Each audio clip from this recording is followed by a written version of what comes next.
교회에 부목사님이 계셨습니다. 설교 중에 한 번은 자신의 군대 생활에 대해 얘기하셨습니다. 그분이 훈련소 생활을 마치고 자대에 배치되었습니다.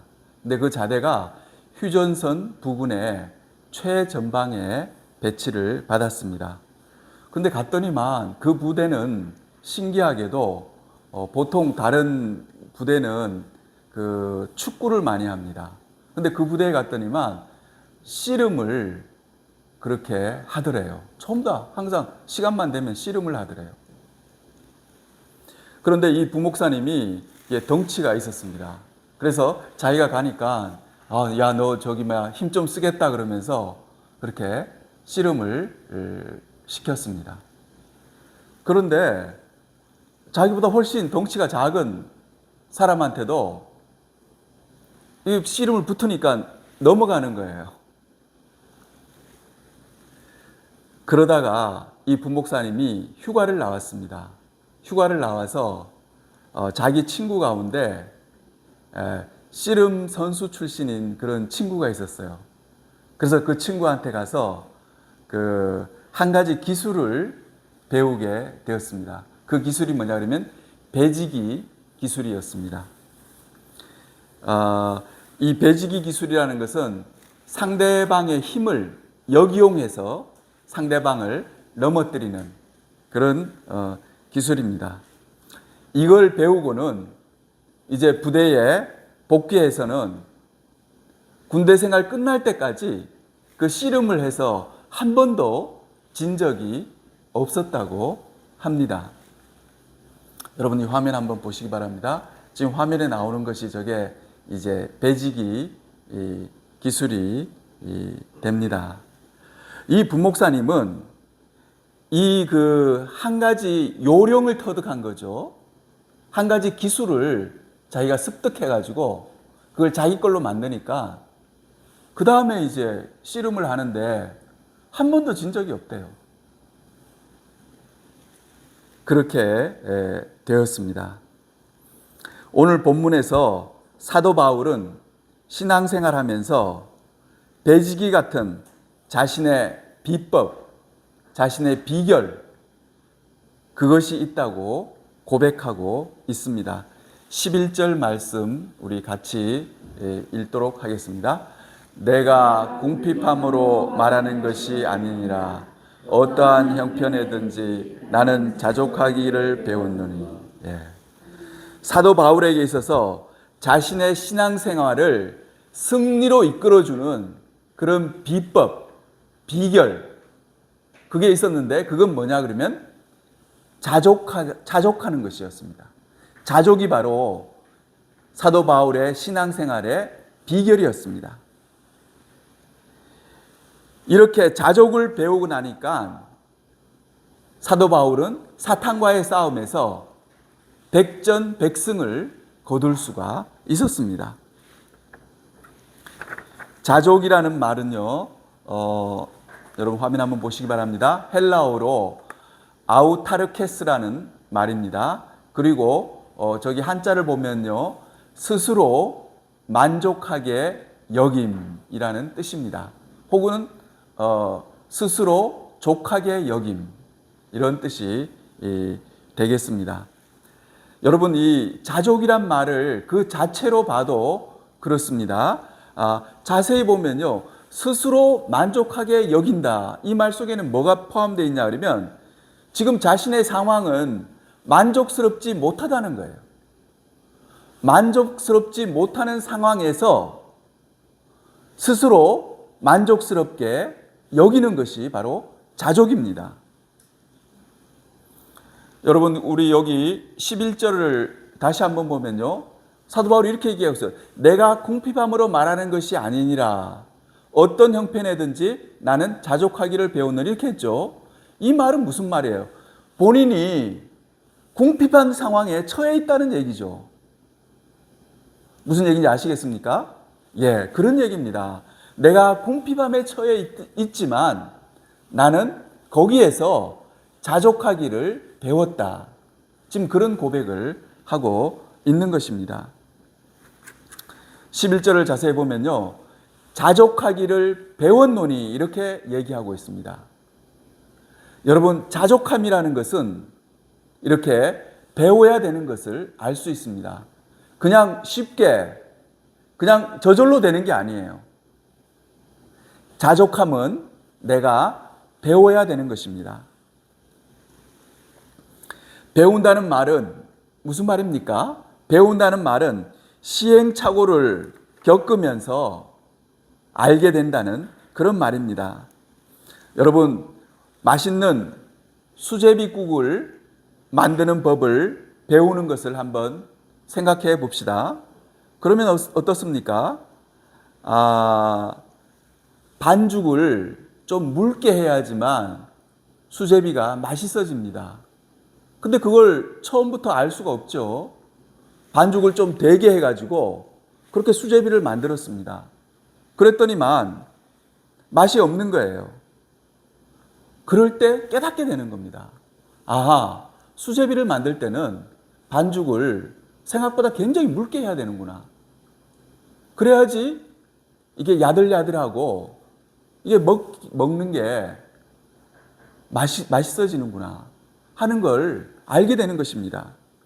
이렇게 무엇을 배우려고 하면 여러 번의 시행착오를 겪어야 합니다. 자족하기를 배우는 것도 마찬가지입니다. 교회에 자족하는 것을 예를 들어 보겠습니다. 처음부터 자기가 다니는 교회에 만족하는 사람은 많지 않습니다. 처음에는 만족하지 못하고 불평불만을 할 때가 많습니다. 그러나 자기를 돌아보고 자기를 낮추어서 생각해 보면 이런 생각이 드는 거죠. 부족한 나에게 이만한 교회가 주어진 것도 얼마나 감사한 일인가. 내가 어디 가서 이런 교회를 만날 수 있을까? 여러분, 그런 생각이 불현듯 들기 시작하는 거예요. 그리고는 어떤 생각이 드냐 그러면, 그래, 이만하면 됐어. 나에게 과분한 교회야. 하고 자족하는 마음이 생기게 되는 것입니다.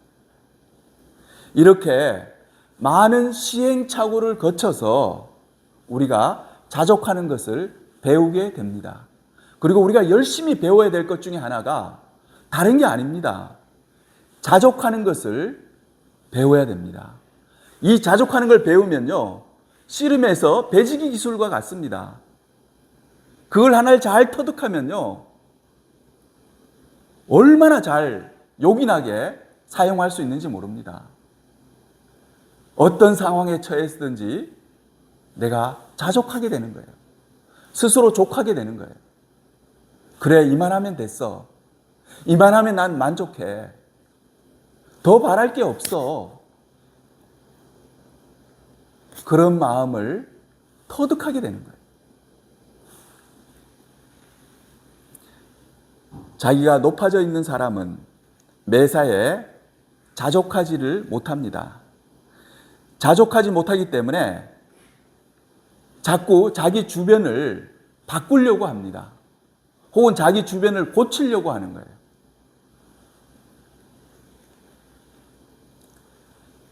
자기를 고쳐야 되는데, 자기를 고쳐서 자족하기를 배워야 되는데, 그게 아니라 자기 주변을 바꾸려고 합니다.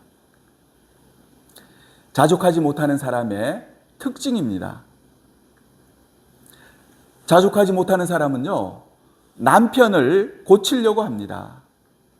남편에게 만족하지를 못해요. 남편의 현재 모습에 대해서 만족이라는 게 없어요. 그러니까 자꾸 남편을 고치려고 그러는 거예요. 당신 이것만 고쳐봐. 당신 이것만 고쳐라. 그렇게 얘기하게 되는 거죠. 남편을 향해서요, 당신 이만하면 됐어 하는 그런 자족하는 마음이 없는 거예요. 또 자식도 자꾸 고치려고 해요. 그러면 안 됩니다. 자족하는 마음을 우리가 배워야 됩니다. 자식을 향해서도 이만하면 됐어 하고 여러분 스스로 만족할 줄 알아야 됩니다. 그 다음에 교회도 마찬가지입니다. 교회도 자꾸 고치려고 그래요. 여러분 그러면 안 됩니다. 교회에 대해서도 내가 자족할 줄 알아야 합니다.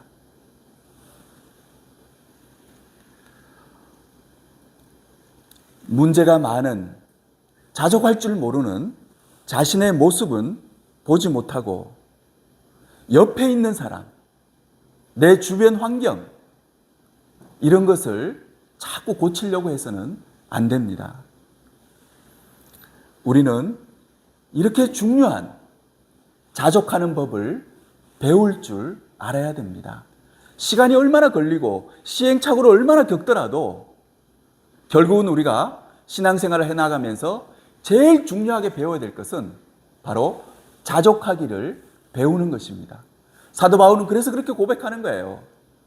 내가 어떠한 형편에 있든지 나는 자족하기를 배웠습니다.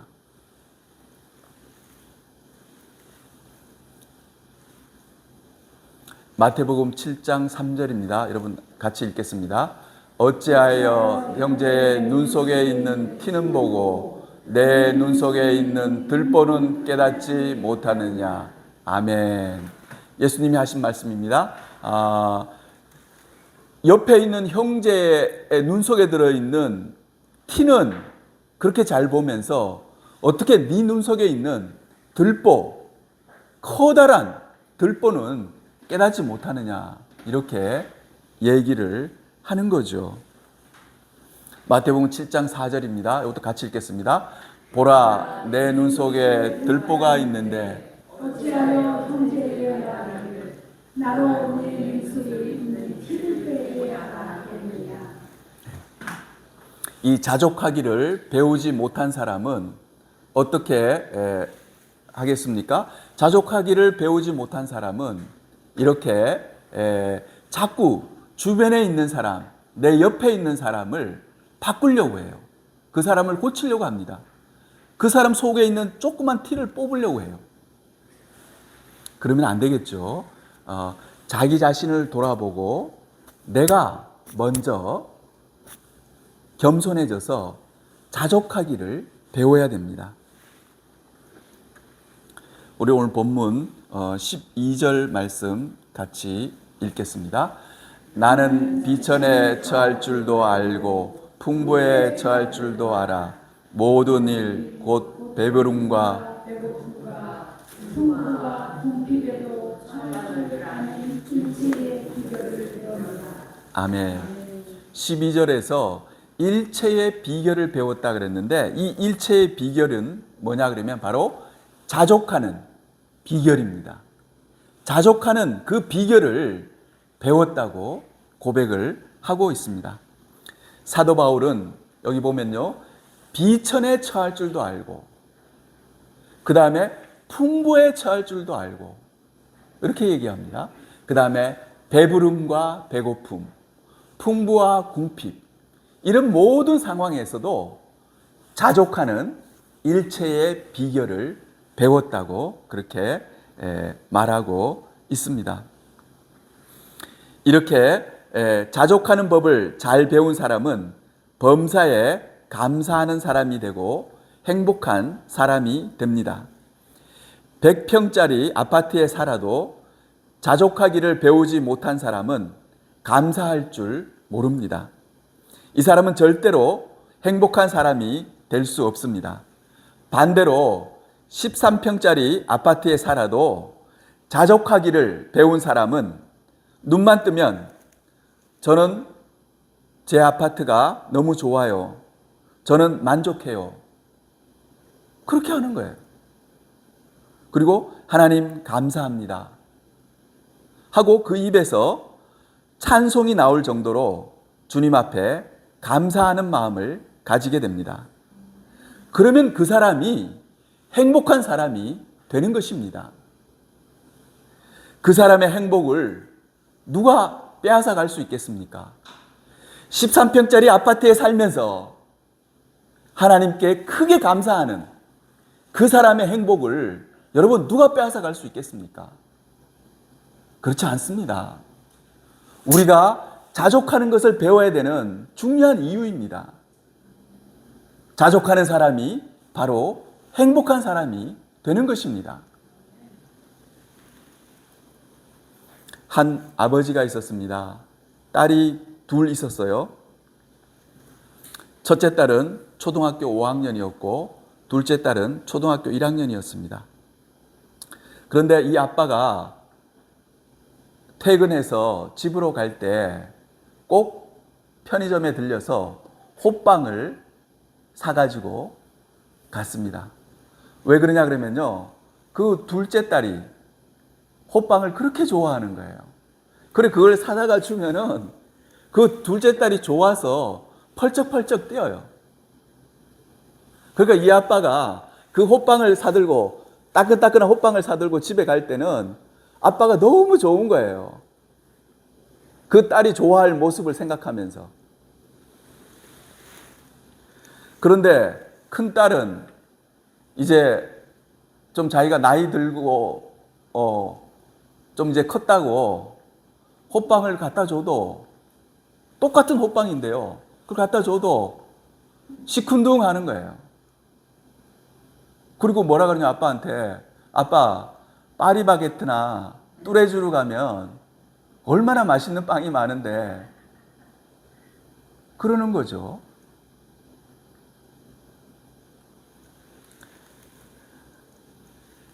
여러분, 이렇게 작은 것에 만족할 줄 아는 그런 사람이 되는 것이 중요합니다. 우리 하나님이 우리들을 보실 때 여러분 어떻게 보시겠습니까? 작은 호빵을 하나씩 우리한테 주는데요, 어떤 사람은 그게 너무너무 감사하고 좋은 거예요. 그러면서 좋아서 막 펄쩍펄쩍 뛰는 그런 자녀가 있고요, 그거 받아들고도 그렇게 감사하는 마음이 없는 그런 자녀가 있는 것입니다. 하나님이 누구를 기뻐하겠습니까? 여러분, 우리가 하나님을 기쁘시게 하는 삶을 살기를 원합니다. 하늘 아버지를 기쁘시게 하려면 어떻게 해야 되느냐? 작은 것에 만족할 줄 알아야 됩니다. 작은 것을 기뻐하고 감사하고 만족하는 사람이 하나님 아버지의 마음을 기쁘게 하는 사람입니다. 더구나 이 둘째 딸이 밖에 나가서 자기 친구한테 뭐라고 그러냐면, 우리 아빠는 내가 필요한 거 다 해줘, 그렇게 얘기하고 납니다. 우리 아빠는 내가 필요한 거 있으면 다 해준다 그런 거예요. 왜냐하면 그 호빵을 아빠가 그렇게 사다 주기 때문에. 사도 바울도 자족하기를 배우고 난 뒤에 어떤 고백을 하는지 보겠습니다. 13절입니다. 같이 읽겠습니다. 내게 능력 주시는 자 안에서 내가 모든 것을 할 수 있느냐. 이 둘째 딸이 하는 고백과 똑같은 고백을 하는 거예요. 내가 모든 상황에서 자족하는 그런 비결을 배운 사도 바울이 13절에서 바로 어떤 고백을 하냐 그러면, 내게 능력 주신 자 안에서 내가 모든 것을 할 수 있느니라. 우리 하늘 아버지가 그런 분이라는 거죠. 내 아버지가 그런 분이라는 거예요. 여러분, 다윗도 그랬습니다. 다윗이 골리앗과 대결하기 전에는 양치는 일을 하는 양치기 소년이었습니다. 양치는 일, 그 작은 일에 자족하며 살던 사람이었습니다. 그러던 다윗이 골리앗과 싸울 때 그가 어떤 고백을 하게 됩니까? 사무엘상 17장 45절입니다. 여러분 같이 읽겠습니다. 다윗이 블레셋 사람에게 이르되 너는 칼과 창과 반창으로 우리에게 하라오거니와 나는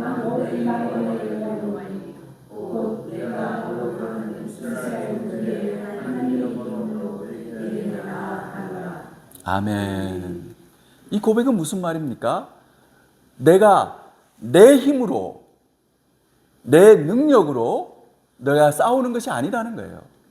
나는 이제 만군의 여호와의 능력으로, 내게 능력 주시는 자의 그 능력으로 싸우겠다고 이렇게 고백하고 있는 것입니다. 여러분, 자족하기를 잘 배운 사람은, 늘 자족하는 사람은요, 이런 고백을 하게 돼 있습니다. 세상에는 두 종류의 사람들이 살아가고 있습니다. 첫 번째는 내 힘으로 살아가는 사람입니다. 사람들의 거의 99%가 이렇게 살아갑니다. 이게 당연한 말이죠. 내 힘으로 살아가는 거죠. 두 번째 사람은 다윗처럼 만군의 여호와의 힘으로 살아가는 사람입니다. 이런 사람들은 전체 인구의 1%도 안 됩니다. 그 사람은 어떻게 살아가느냐 그러면 내 힘으로 사는 게 아니에요. 만군의 여호와 하나님의 이름으로, 하나님의 능력으로 살아가는 사람입니다. 첫 번째 사람, 내 힘으로 살아가는 사람은 늘 불안하고 걱정이 많습니다. 일이 안 풀리고 어려움이 닥치면은 심한 불안감을 느낍니다. 왜 그렇겠습니까? 내 힘으로 살기 때문에, 내가 그걸 다 해결해야 되기 때문에 걱정이 많고 불안한 거예요. 심지어는요, 걱정거리가 없어요. 일이 잘 풀려가지고 아무 일이 일어나지 않는데도 불안감을 느낍니다.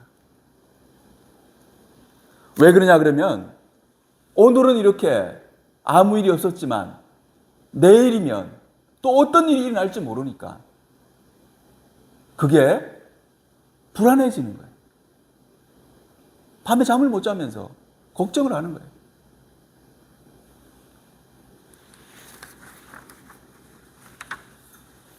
야고보서 4장 14절입니다. 같이 읽겠습니다. 내일 일을 너희가 알지 못하는도다. 너희 생명이 무엇이냐? 너희는 잠깐 보이다가 없어지는 안개니라. 이 말씀을 보면요, 내일 일을 너희가 알지 못하는도다 이렇게 했습니다. 우리 인생은요, 모든 인간은 내일 일을 알지 못하는 존재입니다. 내일 일을 모르잖아요. 내일 어떤 일이 날지를 모르는 것이 바로 인간의 존재입니다. 그렇기 때문에 우리는 불안하고 걱정, 근심이 앞서게 되는 것입니다. 예수님께서 한 번은 이런 얘기를 했습니다. 공중나는 새를 보라. 또 산에 있는 들풀을 한번 봐라. 하늘 아버지가 그들을 먹이시고 입히시는 것이 아니냐. 그렇게 말씀하시고 난 뒤에 맨 마지막에 어떤 말씀을 하시냐 그러면 마태복음 6장 34절입니다. 같이 읽겠습니다. 그러므로 내일 일을 위하여 염려하지 말라. 내일 일은 내일이 염려할 것이요. 아멘. 예수님이 그러고 난 뒤에 뭐라고 하냐면 내일 일을 염려하지 말라는 거예요.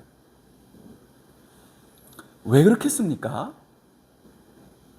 내일이 되면 또 하늘 아버지께서 너희들을 보호해 주시고 먹을 것 입힐 것을 주시기 때문에 너희는 내일 일을 염려하지 말라는 거예요.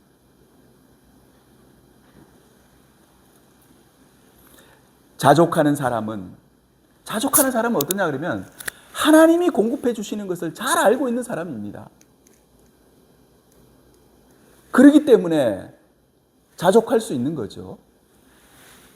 그래서 자족하기를 배운 사람은요, 그 마음에 늘 평안이 있습니다.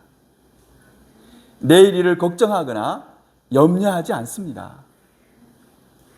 그리고 어떠냐 그러면 그냥 오늘 하루하루를 감사함으로 사는 겁니다. 내 힘으로 사는 것이 아니고 만군의 여호와 하나님의 이름으로, 만군의 여호와 하나님의 능력으로 살기 때문에 그것이 가능한 것입니다. 오늘 우리가 부른 찬양에도 이런 가사가 나오죠.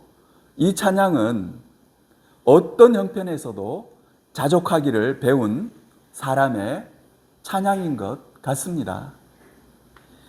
내일 일은 난 몰라요. 여러분, 우리가 내일 일을 어떻게 알 수 있겠습니까?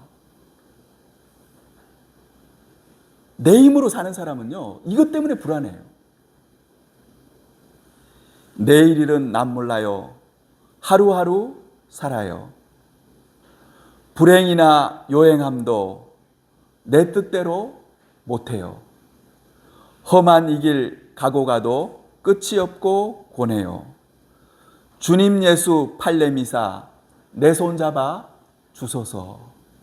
주님의 힘으로 살겠다는 거죠.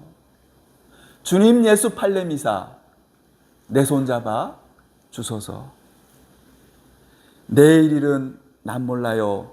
장래일도 몰라요. 아버지여 날 붙드사 평탄한 길 주옵소서. 아버지를 의뢰하는 거예요. 아버지의 힘으로 살아가겠다는 그런 고백입니다. 어떤 교회에 심한 장애를 안고 태어난 아들을 가진 어머니가 있었습니다. 그 어머니가 목사님에게 이렇게 얘기했습니다. 목사님, 우리 애 때문에 우리가 얼마나 많은 복을 받고 있는지 모릅니다. 목사님이 깜짝 놀랐어요. 심한 장애를 가지고 있는 아들인데 복이라니 무슨 복이라는 말인가? 순간 목사님이 그렇게 생각했습니다. 그러자 그 어머니는 다음과 같이 얘기했습니다. 우리 애 때문에 우리 가정이 얼마나 화목해졌는지 모릅니다. 우리 애 때문에 우리 아빠가 예수 믿게 되었습니다. 아마 애가 저러지 않았으면 아빠는 예수 안 믿었을 것입니다. 우리 애 때문에 우리가 이렇게 경제적으로 여유가 있어도 교만하지 않을 수 있었습니다. 우리 애 때문에 세상에서 천대받고 인정받지 못하는 가난한 사람들, 고통당하는 사람들의 관심을 갖게 되었습니다. 이 애 때문에 하나님이 우리 가정에 주신 복이 보통 많은 게 아닙니다. 이 어머니가 이렇게 얘기했습니다. 여러분, 이 어머니는 심한 장애를 가진 자식을 둔 상황이지만 자신의 처지를 원망하거나 불평하지 않고 자족하는 마음을 가졌습니다. 자족한 마음을 가졌더니만 아들의 장애도 어떻게 보이냐 그러면 복으로 보이는 거예요. 그리고 감사할 수 있었습니다. 오늘 여기에 모인 사랑하는 성도 여러분들, 호빵을 좋아했던 둘째 딸처럼 작은 것에도 자족할 때 하늘 아버지께서는 크게 기뻐하십니다. 호빵을 사들고 퇴근하는 아빠가 그 발걸음이 얼마나 가벼웠겠습니까? 그 좋아할 딸을 생각하면은 그 아빠가 얼마나 기뻤겠습니까? 이렇게 작은 것에 자족하기를 배우는 것이 중요합니다. 그 호빵 하나에 만족하고 그 감사할 줄 아는 걸 배워야 됩니다.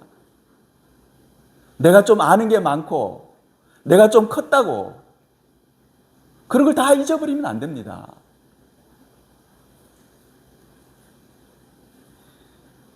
이렇게 작은 일에 자족함을 배워서 하나님을 기쁘시게 해드리고 하나님께 영광 돌리는 복된 성도님들이 다 되시기를 주님의 이름으로 축원합니다.